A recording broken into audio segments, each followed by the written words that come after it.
और आगे बढ़ते हुए खबर है सहाड़ा से। गंगापुर डीएसपी रितेश पटेल क्या बीजेपी के कार्यकर्ता बन गए? ये सवाल इसलिए क्योंकि इसे लेकर के सवाल पूछे गए हैं। डीएसपी रितेश पटेल के नाम से जो इंस्टाग्राम आईडी बनी हुई है वो एक एमएलए और उसके पुत्र को फॉलो करती है।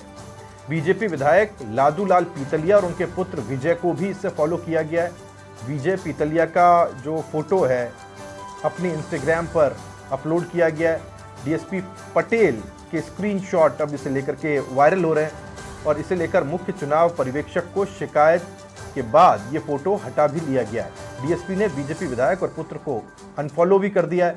डीएसपी पटेल के स्क्रीनशॉट वायरल इसे लेकर के हो रहे हैं और सवाल ये विपक्षी पार्टी उठा रही है, कांग्रेस उठा रही है कि ऐसे व्यक्ति जो प्रशासनिक सेवा में हों वो इस तरह से किसी व्यक्ति को फॉलो करें, उनको बधाई दें और उसके बाद में उनकी फ़ोटोग्राफ्स अपने आईडी पर भी लगाएं, वो तटस्थ भूमिका कैसे निभा सकते हैं? दिनेश चौहान समाचार प्लस संवाददाता हमारे साथ जुड़ गए, जानकारी उनसे लेते हैं। बड़ा अजीबोगरीब दिनेश ये वाकया है जिसके अंदर हम ये देख पा रहे हैं कि एक प्रशासनिक अधिकारी के ऊपर आरोप लग रहे हैं कि वो बीजेपी के लिए झुकाव रखते हैं। ये इसे लेते हुए शिकायत हुई और शिकायत के बाद में ये सारे के सारे फोटोग्राफ्स और फॉलो जो कर रहे थे वो अनफॉलो कर दिया गया। जी राहुल, मैं बता दूं कि ये सहाड़ा विधानसभा क्षेत्र के जो विधायक हैं लादूलाल पेतलिया, उनके बेटे के विजय पेतलिया हैं, वो उनको फॉलो कर रहे थे। डिप्टी एसपी रितेश पटेल लगातार फॉलो करते जा रहे थे और आज आचार संहिता लग रही है लोकसभा चुनाव को लेकर, तो शिकायत की मनोहर लाल ने, तो उन्होंने फिर उसके बाद में एक्शन लिया है। जी, जो फॉलो कर रहे थे उसको अनफॉलो कर दिया है अब। हाँ, हमें अभी हमारे डिप्टी एसपी रितेश पटेल से बात हुई थी, उन्होंने कहा कि ऐसी कोई खास बात नहीं है, लेकिन मैंने फॉलो कर दिया फिर। इस पूरे मामले दिनेश बने रहिएगा हमारे साथ। जो इस पूरे मामले में शिकायत करता है मनोहर लाल, वो हमारे साथ जुड़ गए। मनोहर लाल जी, बहुत स्वागत है आपका। मैं आपसे एक चीज पूछना चाह रहा हूँ साहब, आपने शिकायत क्यों की, क्या वजह रही?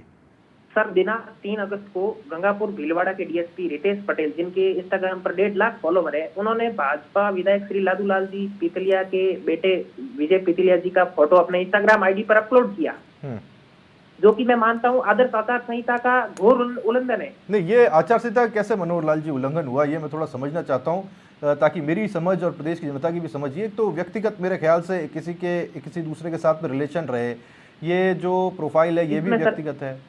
सर, भाजपा के झंडे भी पीछे दिखाई दे रहे हैं, फोटो के अंदर जो भाजपा कार्यकर्ता है वो दिखाई दे रहे हैं, भाजपा के झंडे भी दिखाई दे रहे हैं। नहीं, इसमें दो चीजें हैं मनोहर लाल जी। अगर किसी को चिड़िया पसंद नहीं है, आप मान लीजिए चिड़िया पसंद नहीं है मनोहर लाल जी, अगर किसी की फोटो में किसी के पीछे चिड़िया आ जाए, इसका तो विरोध नहीं किया जा सकता। हाँ, अगर उसने चिड़िया की फोटो लगाई हो किसी को चिढ़ाने के मकसद से, तब इसका विरोध किया जा सकता है। जी सर, वो भाजपा विधायक जो है, लोकल भाजपा विधायक है और डीएसपी साहब भी उसी एरिया में पोस्टेड है, तो डीएसपी साहब द्वारा फोटो चलाने से मैं मानता हूं कि वोट बैंक जो है वो प्रभावित होगा, क्योंकि डीएसपी साहब की 1.5 लाख फॉलोवर है।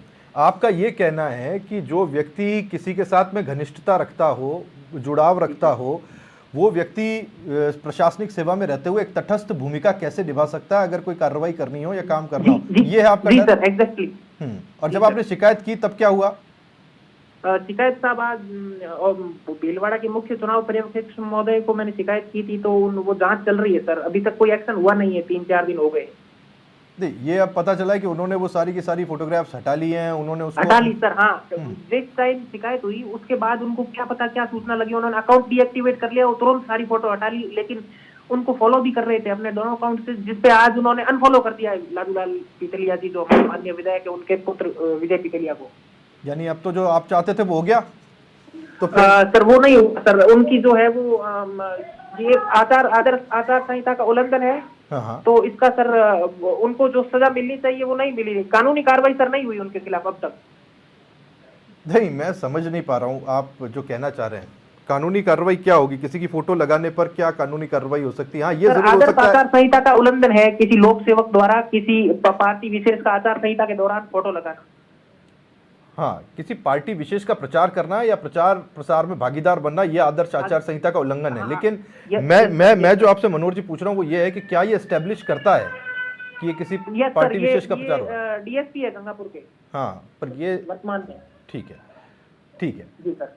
तो अब आपकी मांग क्या है? इनको ट्रांसफर किया जाए? सर जी सर, जो भी न्यायोचित जो भी कार्रवाई हो इनका, यदि यहाँ रहेंगे तो निष्पक्ष चुनाव होना गंगापुर में संभव नहीं है, क्योंकि इनके 1.5 लाख। हाँ, ये बात आपकी सही है कि अगर वो यहाँ रहते हैं तो निष्पक्ष। अब आपने उस चीज को सही तरीके से मनोहर जी फ्रेम किया, और ये आपकी मांग है कि उनके रहते हुए निष्पक्ष चुनाव संभव नहीं है। वजह ये है कि उनको ट्रांसफर किया जाए या फिर 1.5 लाख फॉलोवर है पूरे राजस्थान में। रितेश पटेल जो है वो फेमस है इंस्टा पे।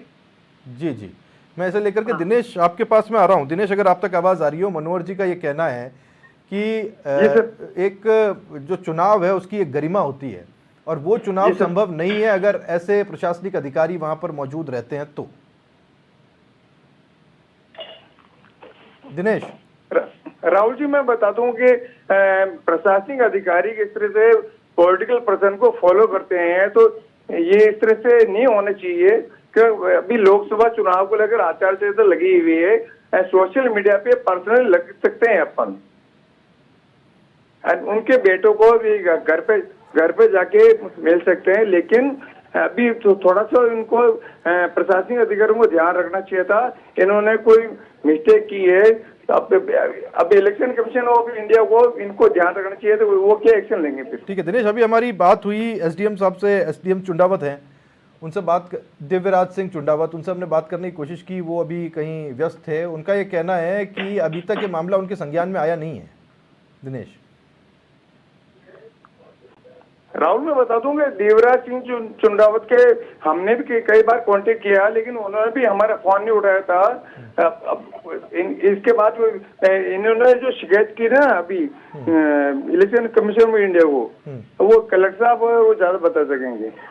जी बिल्कुल दिनेश, बहुत शुक्रिया दिनेश आपका इस जानकारी के लिए। मनोहर जी भी हमारे साथ जुड़े हैं। मनोहर जी, आपका भी बहुत शुक्रिया शिकायत करता मनोहर जी। और उस बीच में हमने एसडीएम साहब से संपर्क करने की कोशिश की, उन्होंने कहा कि उनके पास इस बात में कोई जानकारी नहीं है कि वहाँ पर हुआ क्या था, या फिर अभी इस मामले को लेकर उनके पास कुछ जानकारी आई हो। लेकिन बड़ा सवाल ये है कि क्या ऐसी स्थिति में जब कोई किसी से इतनी घनिष्ठता रखता हो, तो क्या एक फेयर चुनाव प्रक्रिया करवाने में इस कद का पुलिस अधिकारी संभव करा सकता है उस प्रक्रिया को? ये एक बड़ा सवाल है जिसे लेकर के शिकायत दी गई है। अब शिकायत के ऊपर कार्रवाई क्या होती है ये देखने वाली बात ज़रूर है। हमारा काम था इस मामले को आपके सामने रखना। आप इसे किस तरह से देखते हैं आप तय कीजिए।